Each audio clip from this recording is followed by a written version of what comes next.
इंसान खून पसीना एक करके अपने लिए घर बनाता है, दुकान खोलता है, जमीन लेता है और अचानक एक दिन उसके जीवन में ऐसा भूचाल आता है कि जो उसका अपना था उसे ही बचाने के लिए वो हाथ फैलाए गिड़गिड़ा रहा होता है, भीख मांगता है।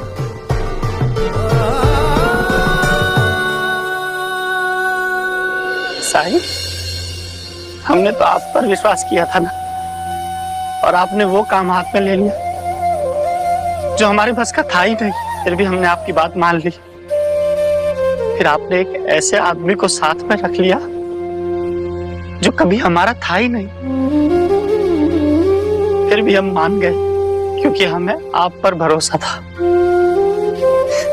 हम मानते थे कि हमारे साईं कभी कोई गलती नहीं कर सकते। फिर आपसे ऐसी गलती कैसे हो गई साईं? एक गलत इंसान पे भरोसा क्यों किया आपने? क्यों किया? सुपान, राम जी ने सिखाया है कि किसी भी इंसान पर इतना विश्वास करो कि उसे हमारे साथ विश्वासघात करने का साहस ही ना रहे, सामर्थ्य ना रहे। हमारे विश्वास में इतनी ताकत होती है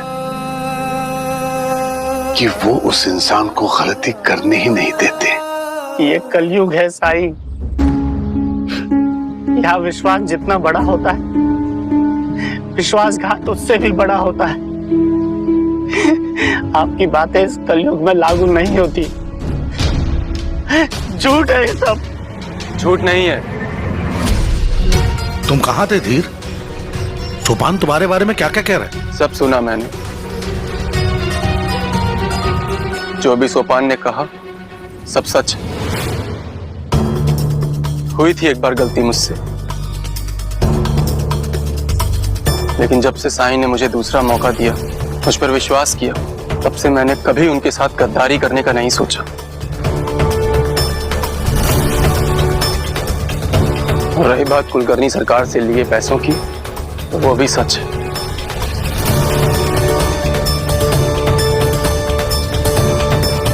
लेकिन मैंने वो पैसे रिश्वत के तौर पर नहीं लिए, उधार समझ के लिए। क्या पक रहा है? तो पैसों की बहुत जरूरत थी सरकार। लकड़ी के लट्ठे बनवाने के लिए पेशगी देनी थी, और आपने जो पैसे दिए वो मैंने वहां दी थी। परेशान मत होइए, आपके पैसे डूबेंगे नहीं।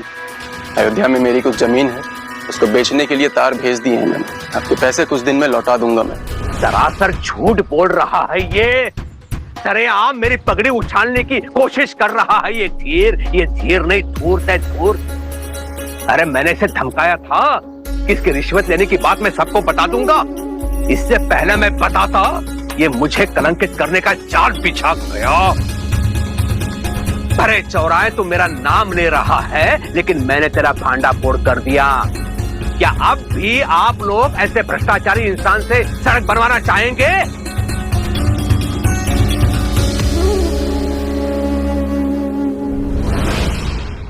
तेरी इतनी हिम्मत कि कुलकर्णी सरकार को आह्वान दे? याद है ना, मेरे पास आया था तू विनती करने कि मैं तेरी सच्चाई किसी को ना बताऊं और मैं तुझे पैसे दूंगा। तुझ जैसे भ्रष्ट इंसान को मैं फूटी कौड़ी ना दूं और तू पैसे देने की बात कर रहा है। लेकिन सब गांव वालों के चेहरे को देख के तो नहीं लग रहा है कि वो आपकी बातों पर भरोसा कर रहे हैं।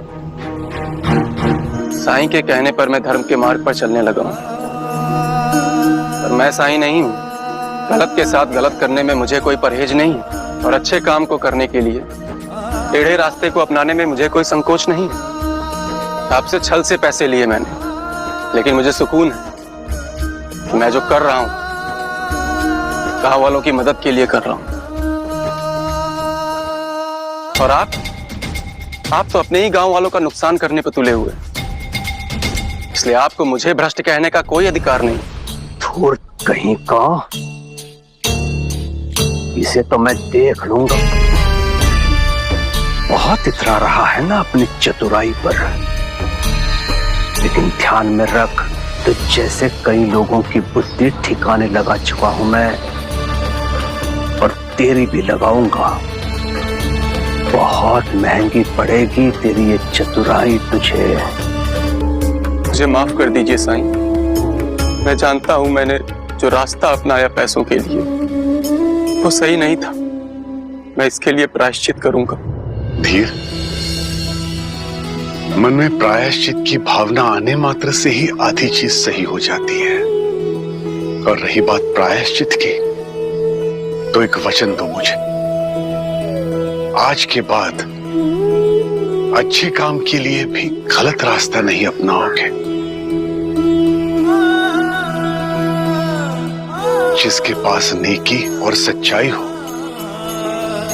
उसके साथ तो राम जी रहते हैं, और जिसके साथ राम जी हो उन्हें चिंता करने की क्या जरूरत है, उसे गलत रास्ता अपनाने की क्या जरूरत है। जी साईं, मैं वादा करता हूं, लेकिन आपने मुझे माफ तो कर दिया ना।